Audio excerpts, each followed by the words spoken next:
Welcome to KSQD's Talk of the Bay for Thursday, February 29th. This is a special election segment produced by the Moment of Truth with Amy Chen Mills' team.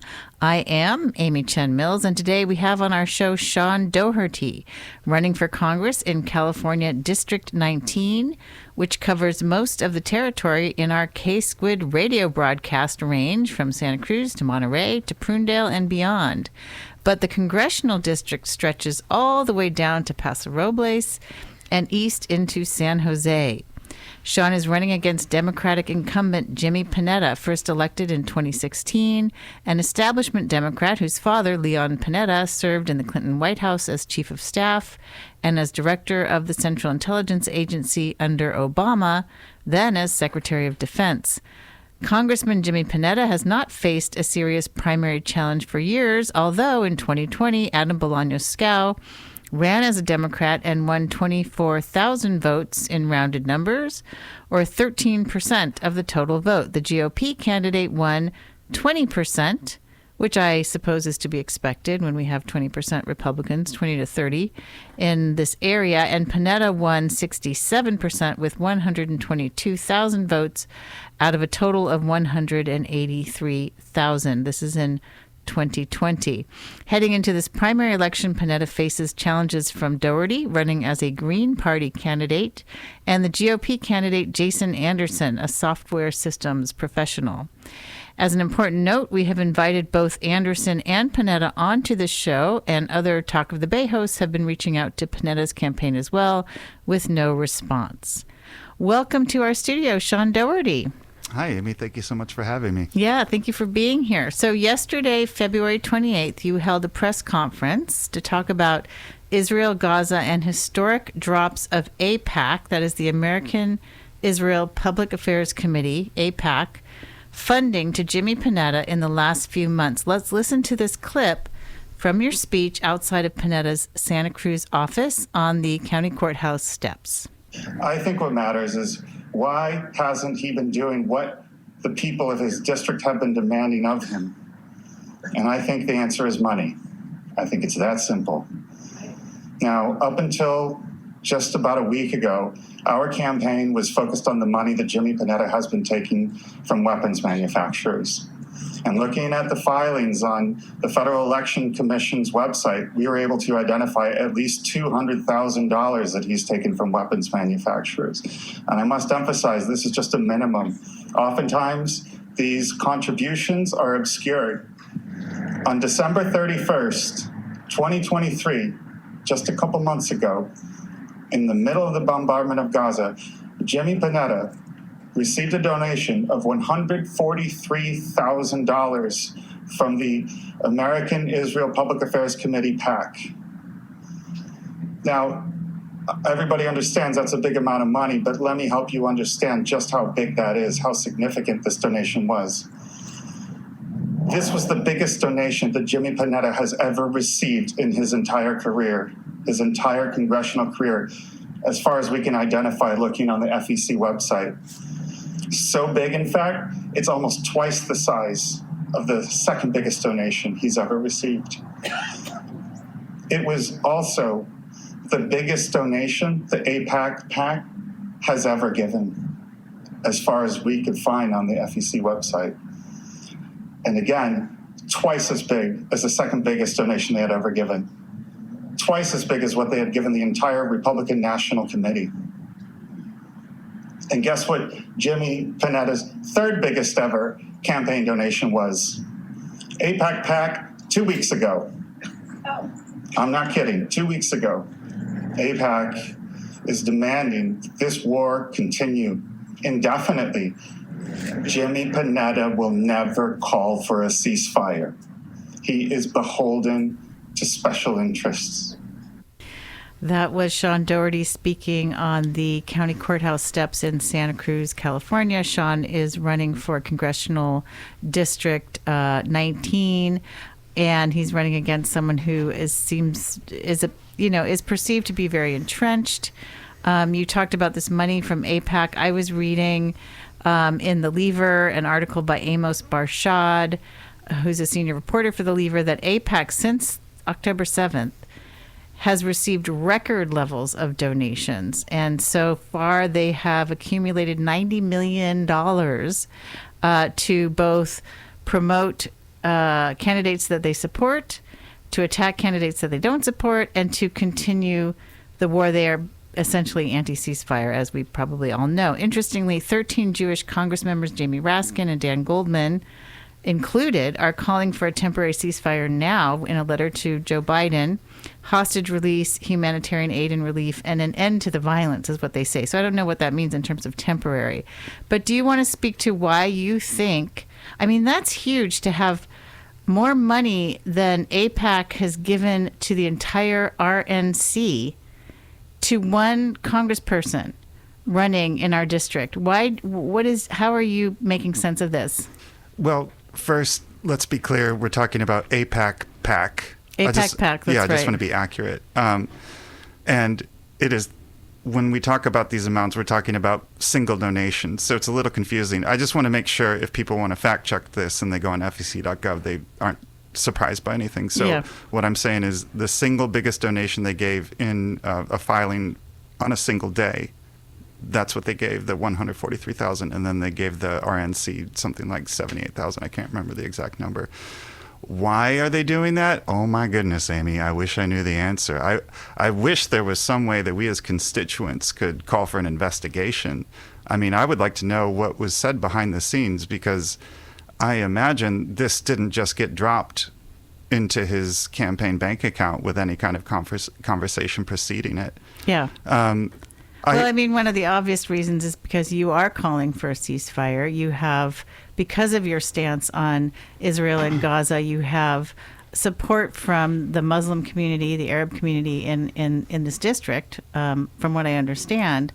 And Panetta is not calling for a ceasefire, although more and more congressional members are. So I think, again, all I can do is guess, but I agree with you that part of it, I'm sure, is that he's facing a primary opponent who's calling for a ceasefire. And I'm doing so in an overtly pro-Palestine way. So I think that's part of it. I think that probably another factor is that there's a very large Muslim and Arab community in this area, in the Bay Area, and they have a lot of money. So, and in fact, there's a new effort. I don't know much about it, but there's an effort to create, I think it's called AMPAC, American Muslim Public Affairs Committee. Okay. So I think that AIPAC, I assume it has less to do with me than it has to do with some of these other factors, like who am I, right? So that's what I imagine is one of the biggest factors, is that they're afraid of Arab and Muslim Americans getting organized. And they're afraid of it. And right now, that would happen through my campaign. Right. So, and don't say, who are you? You're running for office. It's a huge undertaking. I mean, you're true. giving speeches, you're showing up, and you have a lot to say. You have a platform that we're going to talk about. I want to just remind everyone out there in listener land that you are on KSQD and KSQD and KSQT in Santa Cruz and Prunedale, California. We're talking to Sean Dougherty, who is running for Congress in District 19, which is basically our district. Jimmy Panetta holds the seat right now. He's the incumbent. We're talking about the amount of money that Jimmy Panetta has just received from AIPAC, which is the American Israel Public Affairs Committee, Political Action Committee. Right, the AIPAC PAC.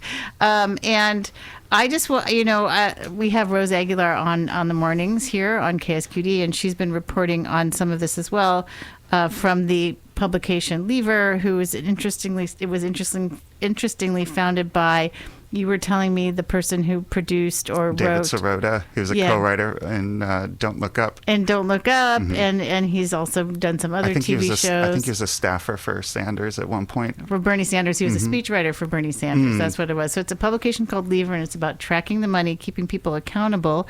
I highly recommend people go there.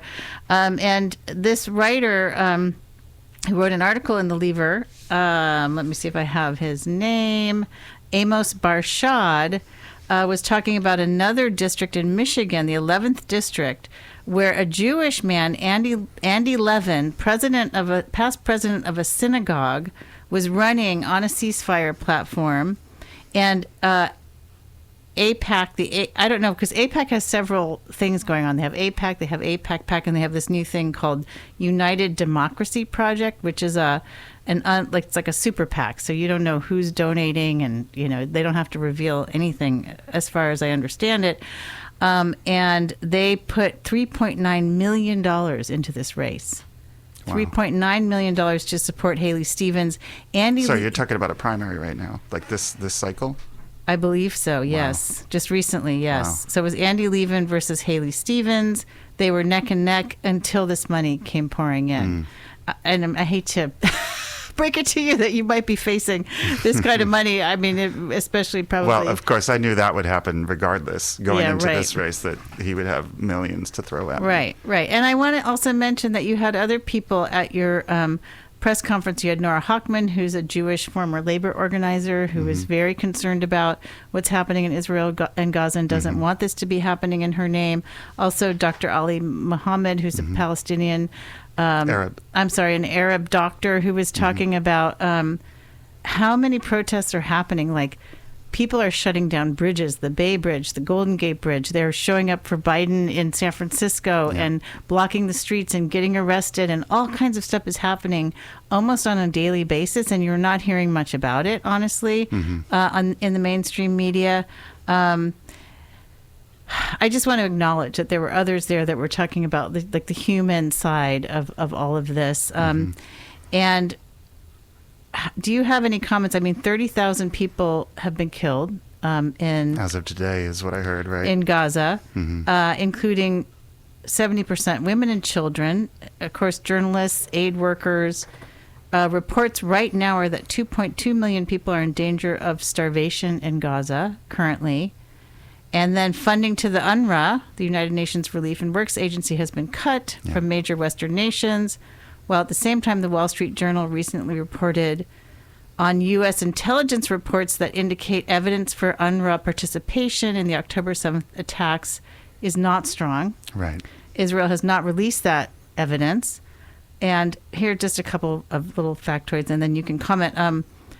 They're not little factoids. They're huge. This is so disturbing. 1,000 children have had one or both legs amputated. And this is a report from UNICEF, often without anesthesia. Right.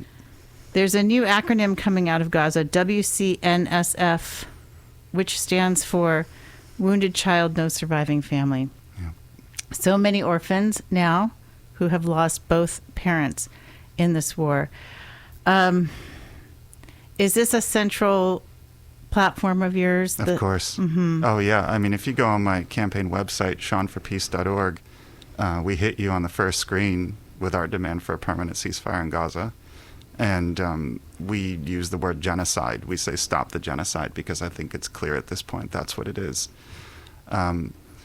The Israeli government's stated mission of defeating Hamas militarily is, in my opinion, impossible.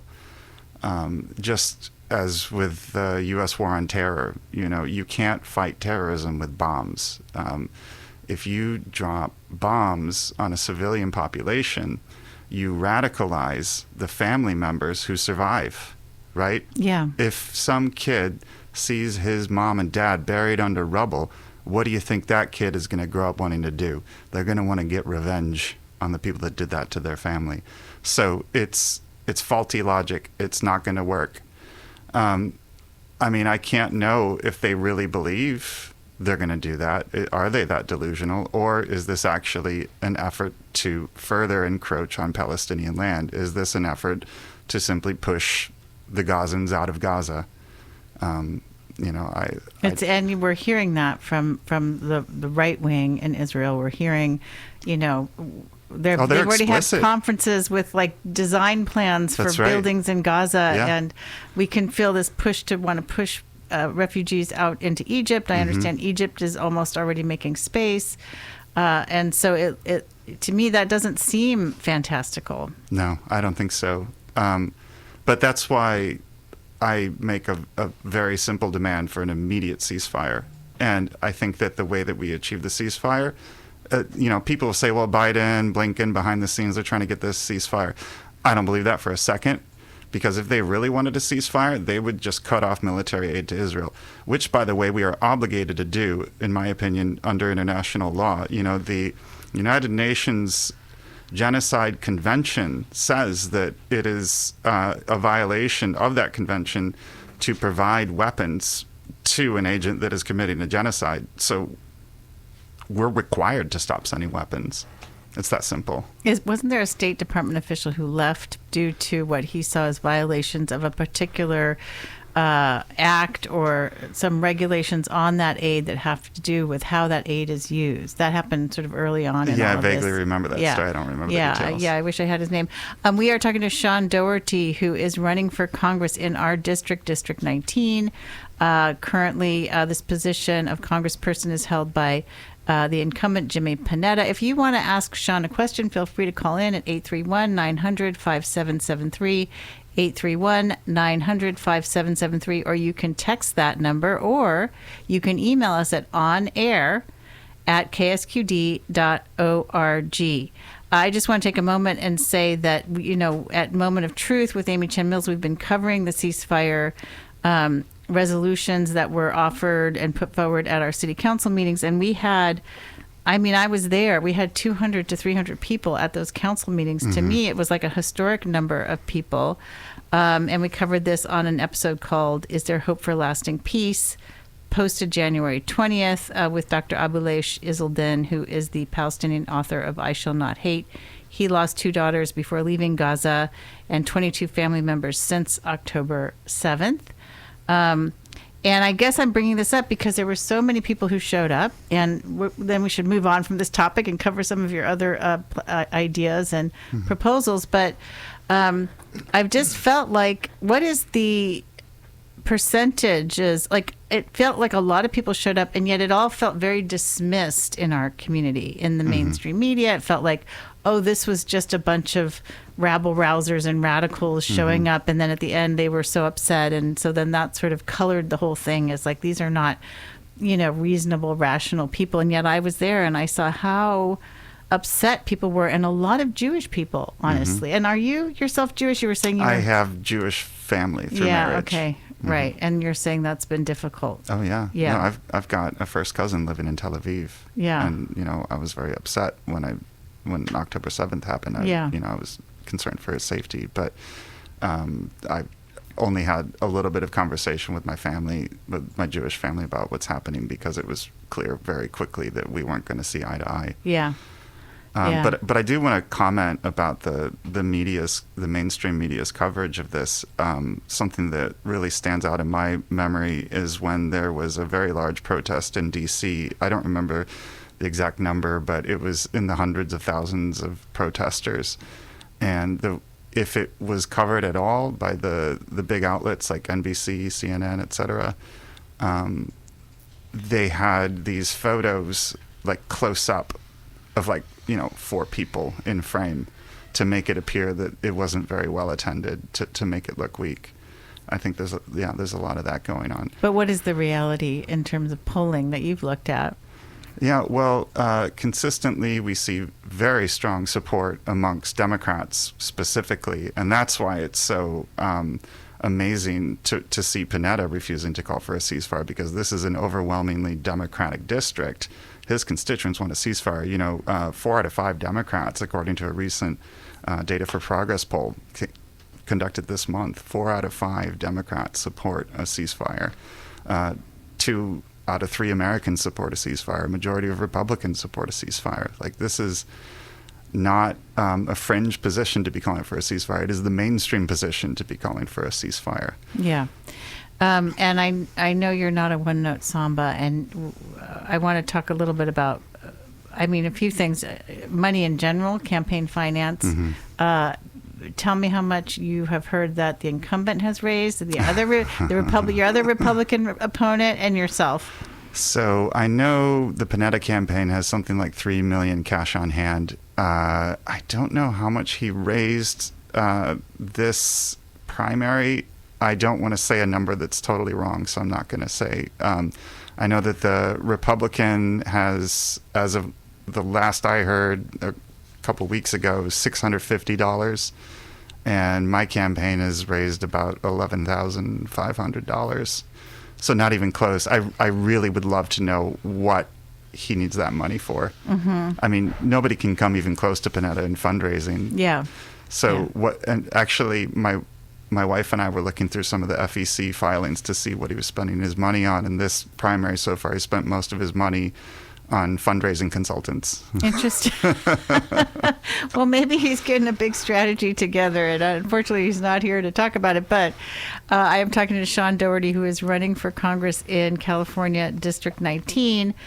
This kind of goes to money in general, money in defense spending, and what your priorities are around defense and social programs. I do want to mention, I think this is important to comment on, because I get concerned, is that Jimmy Panetta was one of 3 Democratic members of the Republican-controlled House Budget Committee on Thursday that advanced legislation to establish a fiscal commission that critics say is a Trojan horse for Social Security and Medicare cuts. The Social Security Works President Nancy Altman is saying this in an article from Common Dreams, which is entitled "Shame, 3 Democrats Joined GOP to Advance Backdoor Attack on Social Security." So this would somehow what do you understand about this setting up a commission, I suppose, of fiscal responsibility that could then deal with Social Security? Right. So I think people who are advocates for a strong Social Security understand this as a way to ultimately cut Social Security. You'll hear arguments from the people who want to cut Social Security that it's not feasible in the long term, it's insolvent or whatever they say. So in order to be fiscally responsible, we have to, say, cut the rate at which it grows. So based on that, Jimmy Panetta's argument that we need to have reforms so that Social Security is strong and survives. I mean, to me, he sounds just like these right-wingers. When I hear him say that, I hear, we're going to cut Social Security. Yeah. Or cut the rate at which it grows so it doesn't keep up with inflation. Right. I mean, the Social Security Works people are very upset. They actually went in with a petition, sort of like yelling at this particular committee to not do this, to save Social Security. The last thing we need are more people on the streets and more elderly people living on our streets, as far as I'm concerned. So because we're running out of time already and we haven't been able to cover half of your platform, what are the most important things you want to say about your platform? I'm just going to sort of give you the floor here. Well, the 2 big things are I want to get money out of politics. I'd like to see publicly financed campaigns. And I want to cut money from defense spending and put it into social programs. I don't know. Do you want me to get into either of those? Yeah, absolutely. Whatever you think is important. We have 5 minutes. Okay, great. So for publicly financed campaigns, I think that the special interest money that representatives are taking are controlling how they're voting. And I think that a representative who is taking money, say, from fossil fuel companies isn't going to do the right thing when it comes to stopping all new oil and gas projects. If they're taking money from Blue Cross Blue Shield, I don't think that they're going to vote to give us Medicare for all, single payer, and so on. So we need to get that out of the system.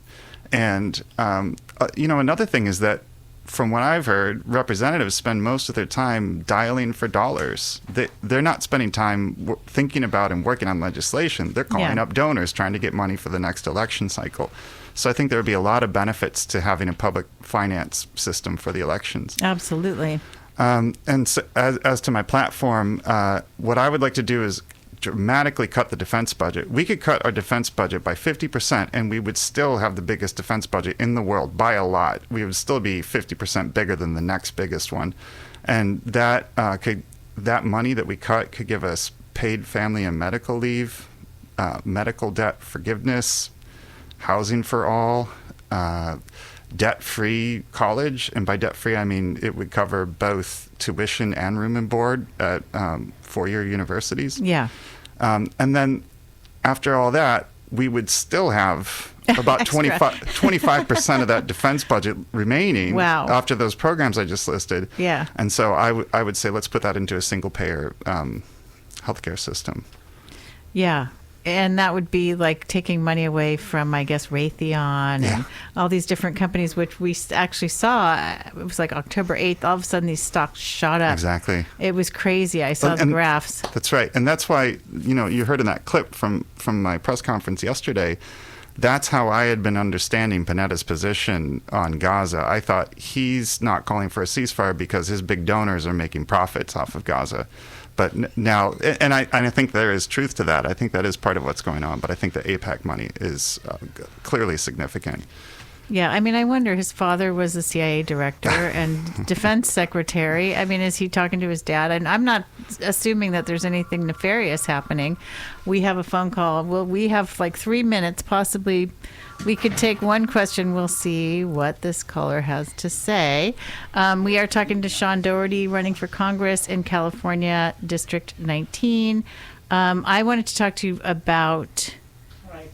Well, people are confused about voting for you as if it's going to hurt Jimmy's chances because he's a Democrat, and then you're going to somehow bolster the Republican. Right. So I think most people in this district are Democrats, and bad though Panetta may be, they'd much rather see him in office than a MAGA Republican, right? I don't have to explain that. And the reason why I think they believe that is because in presidential politics and presidential races, when you're in the general election, you can have Green versus Republican versus Democrat, and someone who votes Green, and that takes away from the Democrat, right? That's the spoiler effect. In a general. Right, in the general. Right. But with the congressional primary here in California, its top two go on to the next, into the general. So in this race, we've got Democrat, Republican, Green. So every vote for the Green makes it more likely that the Republican gets knocked out because the Democrat, the incumbent, Panetta, is definitely going to get number one. If I can beat out the Republican, then this November election is between a Democrat and a Green. Okay, gotcha. We've got a caller with a question. Hello, caller, are you on? You've got 30 seconds to ask your question. Not a question, just a comment. How refreshing it is to hear from a candidate I'd actually like to vote for. Thank you. I'm a social studies teacher, and I talk to my students when I've taught government in the past that it's really frustrating that not very often people get to vote for who they're really excited about. So often it's about voting for who you don't want to win, right? And, voting so that the other guy doesn't win or the other person doesn't win. And, your policies sound amazing, and, you got my vote, my man. Thank you so much. What's your name? What's your name, sir? My name's Sandino. Sandino. Okay, we're going to have to take you off the air because we have to wrap it up. But thank you so much for your call, Sandino. No worries. Keep it up, Sean. Thank you. And because we're getting down to the wire, I wanted to ask you about climate change. I wanted to ask you about why you're running green. We were going to talk about Ukraine, which you and I have differences on, but people can probably go to your website. Let's give people your website so they can find out more about Sean Dougherty, running for California, District 19, for Congress.